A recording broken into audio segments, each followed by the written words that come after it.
you said there's some culture shocks, right? I wanna know what's our fans are gonna love this, but what's the best part about Taiwan and what's the worst part about Taiwan? The first, should we go with like best or first? Or, like which one?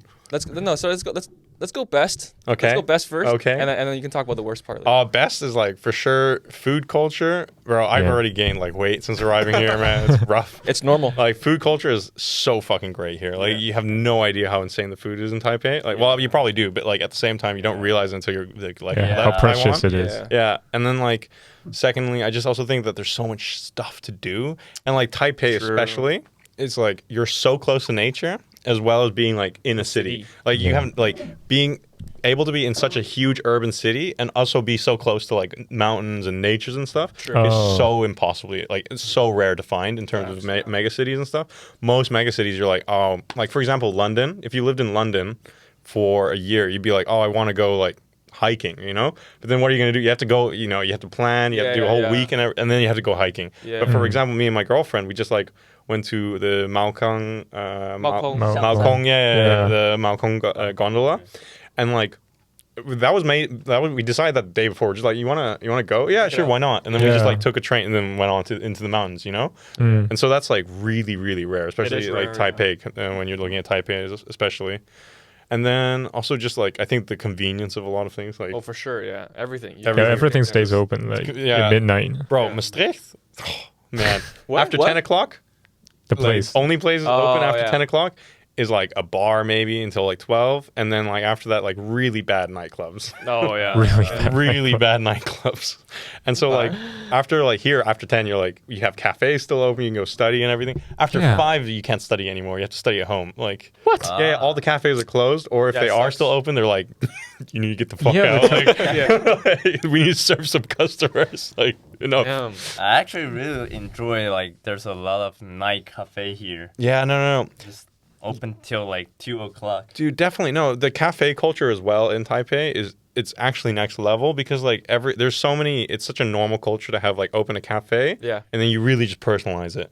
So the thing is like a lot of cafes, especially I think in like Europe as well as, I mean, not to say that Taiwan doesn't fall like victim to it as well, but like a lot of people just open cafes because they're like, oh, this is what's cool and like this is, I need to have like the right light. This is like what I see on Instagram, like blah, blah, blah. And then it's like has zero soul. You know, like it has no like no individuality. You're like, I've seen this like 100 times or something. But here it's like very normal to like treat your cafe almost like your home in a way. Yeah. Because like then you decorate it with your own stuff. You know, it's like you don't really care who comes. You're just like, yeah, this is my space. But like, feel free to come in. And, we have like have a coffee. Yeah, exactly. We have coffee. Like, but like at the same time, like if you don't like it, it's like whatever. They put in their characteristic into it. Oh, 100%. Definitely. And like I think that's the best part. All right. What's the worst part? I want to hear it. The work culture, man. Work culture? It's what culture? Work culture. Work culture. What about it? I mean, it's not as bad, of course, like as Japan, right? But I mean, that's an easy. Like, if that's your level. Japan is pretty. I heard. Yeah, it's pretty rough. But I think like, for example, like. One thing I have to say is like whenever you talk about like overtime work and like how typical it is in Taiwan, like in Taipei as well, to like do overtime, like to work overtime. And then it's for me, it's like okay, I'm also a Dutch, right? So like Dutch, you have the opposite side, right? Like so Dutch work culture, I do think is generally a lot like no, it's not a lot better. There's problems with it as well. But at least when it comes to overtime, like your time is your time, and it's like okay, you're done, like you go home. Because like.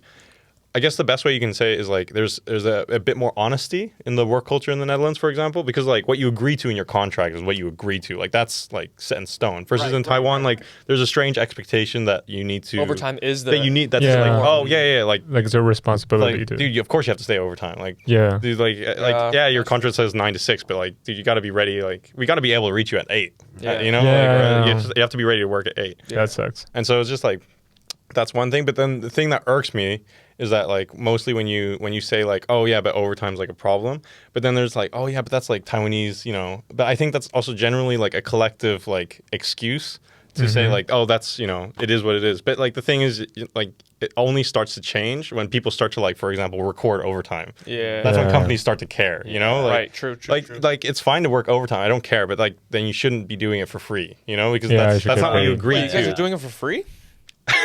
we can't just, you know, I think you have to apply for it. Like, yeah, you have to. No, the worst thing is you Wait, have to apply to actually? it beforehand. Like, Yeah. like, Wait, that's weird. I didn't know There's that. overtime today. funniest I got to apply for it like 2 hours, maybe 3 hours. beforehand. But the funniest thing, The law is there. Yeah. It's not really followed. Yeah. Boy, the I funniest didn't know thing. that. The funniest thing is like sometimes on my computer at like 6:10 exactly. Like then it comes up with a message is like, okay, your duty, like your office hours have ended. Like you either are like then they give you the two options. Like say, oh, off duty hours. Like that's it, right? You know, say like, oh, I'm done. I've gone off work. I'm just using this computer for no reason. And then the other option is like overtime work. You know. Yeah. So I'm like, wow, great, you know, like you can actually just say overtime work, and then they'll calculate. Yeah, you know, and then you click overtime work, and it's like, yeah, you should have said this before. it's like you should agree to this with your supervisor beforehand. I'm like, wait, what the fuck? Why is that an option then? That's weird, because in Canada, usually if it's overtime, they like calculate everything afterwards. Yeah. No, but then this one, they're just like, you should have agreed. Because my colleagues and my manager, they all work like till like 10, and it's like a normal day for them. What the heck? Yeah. I mean, I just think it's just one of those things that it doesn't change until people start to record it, because the thing is like the company's not going to give a shit until like you actually start to record it. Because like to them also the thing is if you don't start recording it, then it's like, oh, like how are they going to know as well? Course, you know? Like, you're willing to do it. Yeah, exactly. But the thing is there's also a lot of managers who, because I feel bad for them as well, because it's like, you know, you went through that as well where you had to work overtime. That sucks. Like I'm not being out here like, oh yeah, you know, you're just an idiot, like you don't know what you're doing. You know? No, like they had to work overtime as well, which I totally understand. It's like that really sucks.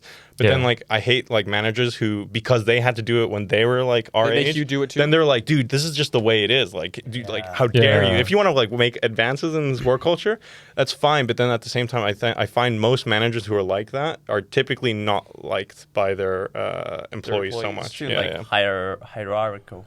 Hierarchical. I don't know if that's in Japan, you can't leave before your manager.